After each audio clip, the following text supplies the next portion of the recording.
Originally, I didn't really want to talk about theater because I felt like it was something that I'd done my whole life, and I wasn't really venturing into something new. But this year, especially, was really different for me in terms of the roles I played and the experiences performing I had. So I felt like it was important that I talk about this. We did 3 shows this year that I was a part of. The first one was early, like right when we started back at school. We did a cabaret. The second one we did was Annie, and the third one we did was Cinderella. And the cabaret was really fun. It was just a collection of songs from shows that we have done as Togami High School over the past like 40 years. It's a very long time. And that was just a great experience for me because it was one of my favorite things to do is just sing. And so this was a whole show just devoted to singing and wonderful songs with a bunch of talented people. The second show we did was Annie. And I've actually been in Annie before when I was in 8th grade. I played a different role this time, and it was a lot of fun. I felt like my biggest challenge with that show was definitely the dancing because I've danced ballet for like 9 years, and I've not really done tap or jazz kind of stuff before. And I did a little bit of tap my freshman year when I was in Singing in the Rain, but I was obviously a little rusty after 3 years of not doing it. So that was kind of a struggle to get back into it, but our director was really good at teaching us that kind of stuff, and I also had some castmates who've been dancing tap for a really long time, so I felt a little more confident about that after a while. And then the last show we did was Cinderella, and that was probably the biggest role I've ever had and also the hardest.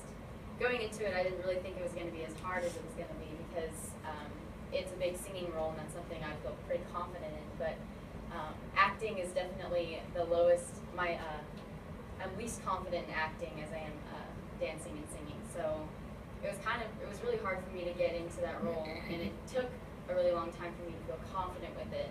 Like it was probably Tech Week before I started to feel like I was really enjoying myself finally, and that I was confident in what I was doing. But it was a great experience for me. So overall, I felt like I had an increased awareness of my strengths and areas for growth this year as far as dancing and acting is concerned. The next creativity thing I did was painting. Not as intricate as a lot of stuff, but I do like to do a lot of silhouette painting. So I did 2 canvas paintings. This one was inspired by the movie Tangled with all the lanterns and stuff. And then that one on the bottom is obviously Peter Pan. And it took a long time to paint the clock because it's so detailed.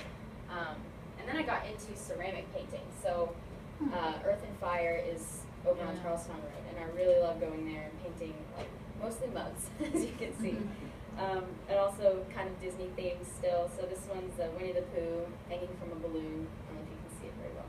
This one wasn't extremely Disney inspired, but it is a bunch of balloons, so it's sort of similar to the Up kind of theme.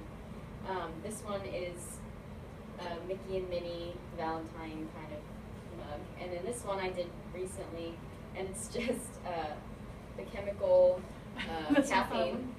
And then on the back is serotonin, which is a neurotransmitter. That is fantastic. You should market that one. Yeah, this is my coffee mug. Yes, yes. And then this plate up here, I did prom night. I didn't go to prom. I decided to go to Earth and Fire instead. And I was actually pretty proud of this one because before I had mostly just done like silhouettes and painting, that kind of stuff. But this is when I used the detailer, which is a different kind of like paint thing there. Instead of using a brush, you just like use this tube thing. And it's a lot harder to do. You have to control, how much you're squeezing it so it doesn't get crazy. So I don't have that one back yet. I'll be picking it up on Saturday, so hopefully it'll turn out right. And painting ceramics is quite different from just painting on a canvas because the colors turn out very differently after it's fired, so you have to be really careful about what colors you choose. They often look really pastel-y. As you can see, this one's very kind of pastel colored, but once it's fired, they turn more jewel tone like these. So that was something I had to get used to. This one, the balloons especially, they started out really pastel-y, and I was like, oh, this looks looks so cool. And then when they fired it, it turned out brighter and the colors kind of clashed a little bit. But that was the first one I ever did. So I felt like through that I developed new skills in the areas of music.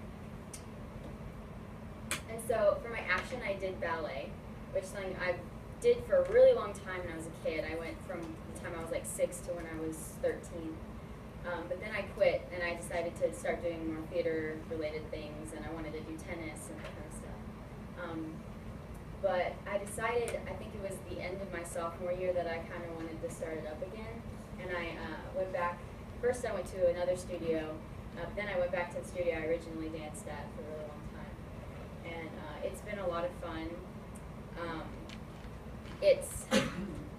Ballet is really demanding. It's something that it's hard to just be partially committed to, which has been kind of a struggle for me. Especially if you're going to dance on point, because if you lose the muscles in your feet, you just can't do it anymore, and it's not safe to be doing that. So to get back into it, I started going not as often as I used to, but 3 to 4 times a week. And in the summer, you pretty much go every single day and take multiple classes a day. They have conditioning classes and then your regular classes. So it's just been a big commitment, but I feel like I've been able to find a balance between doing ballet and also keeping up with my other activities. So in that sense, I'm showing perseverance and commitment to ballet. And but another thing about ballet is that you really kind of have to win a genetic lottery to be good at it. And that's just something I don't have. You have to have really high arches on your feet, and you have to be extremely flexible. When I started ballet, I couldn't even touch my toes when I was 6. And now obviously I'm a lot more flexible now, but and your hips have to be have a certain rotation. And so often, especially at the big ballet schools, when you audition when you're 6, they measure you and your turnout and everything. And so it's something that I've kind of accepted. Genetically, I'm never going to be amazing at, but I just really enjoy dancing, and it's a beautiful art form. And so the next thing I want to talk about is service that I've done. And mainly, most of my service was done through my youth group. I have done other things like ushering and at Actors Theater and doing benefit concerts and stuff. But this one is really important to me because I've been a part of these service trips ever since I was 13. And it's been the same group of people every year. And is this for your church? Yeah, it's not it's not preaching or anything. Okay, I was just wondering if it was church. Yeah. So one thing I really appreciate about our service trips is that we don't do any kind of Christian-based preaching or anything like that. People don't even know what Quakers are usually when we go, and it's just strictly service, and I just really appreciate that. And usually we switch back and forth between a rural area and an urban area, and so this last year we went to Philadelphia. But I find that I really like going to the rural areas because that's where we're able to spend a lot more time together because people aren't going out to see the city more, and the people there are just, I find, more friendly and needy of what we're bringing them. So we did a lot of little projects this year in Philadelphia.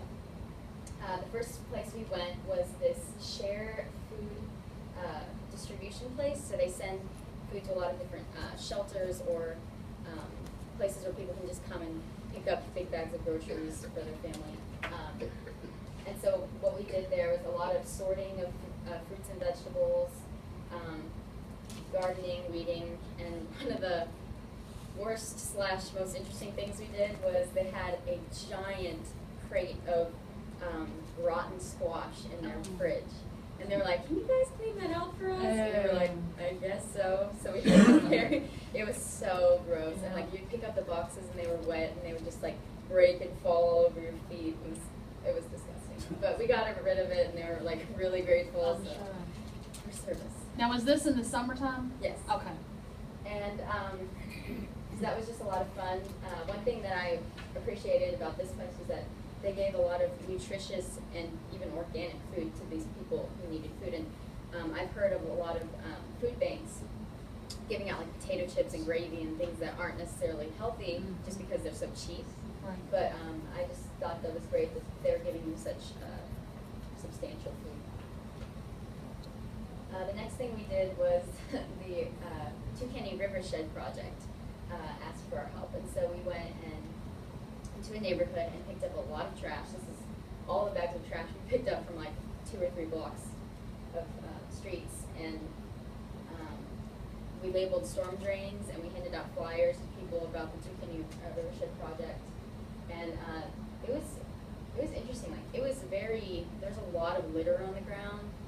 And it felt good, like, especially with this project, you can see your progress, which is not always the case everywhere, but, like, being able to know, like, that's how much we saved from going into the water, like, it was great. And I've labeled storm drains before, so you just kind of put the blue on it and then it just says, you know, this goes straight to the river, because a lot of people don't realize that when stuff washes into those grates on the side of the road, it's not going to a water treatment plant, it's going straight into the water.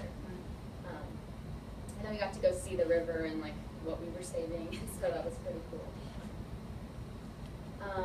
And the next thing we did was work at a community garden. It was somebody at a local Quaker meeting owned and operated this community garden. It was a really old couple who couldn't really do much anymore, but we weeded for them and filled some flower beds or / vegetable beds, and then they specifically asked us to rebuild this wall because it's just stone stacked on top of each other, and a lot of the kids in the neighborhood would look for snakes and just like tear it down.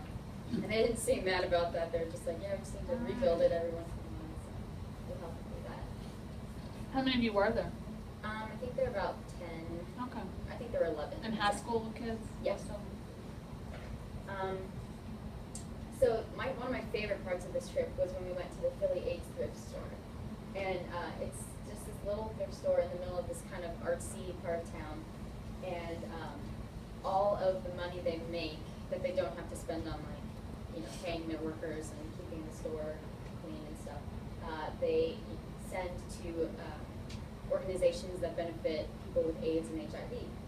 And so our job when we were there was to go through clothes and, because they said almost 100 bags of donations a day. And so when you walk upstairs, they took us to the attic, and they have this like big room, and then there's another room on the side, and it's like literally floor to ceiling, just full of bags of clothes.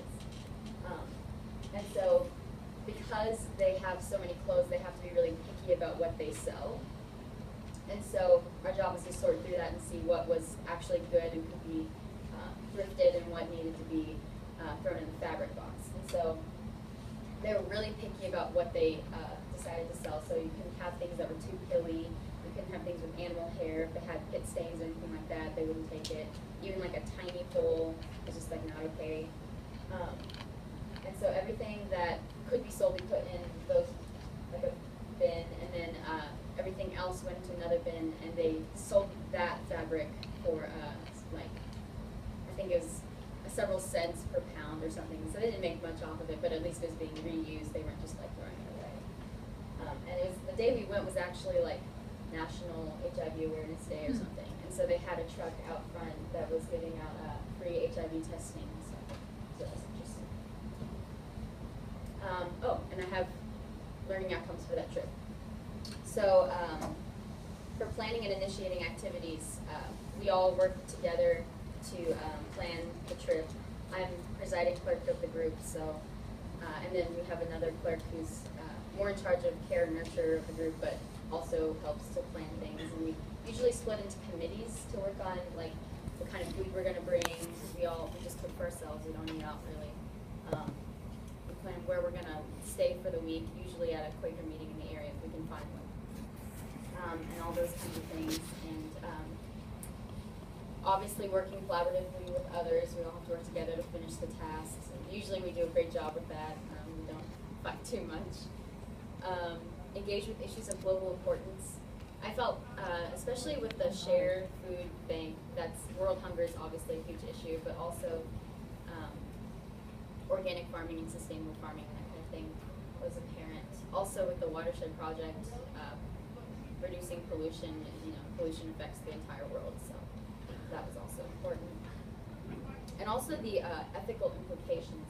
And this one was kind of interesting because we have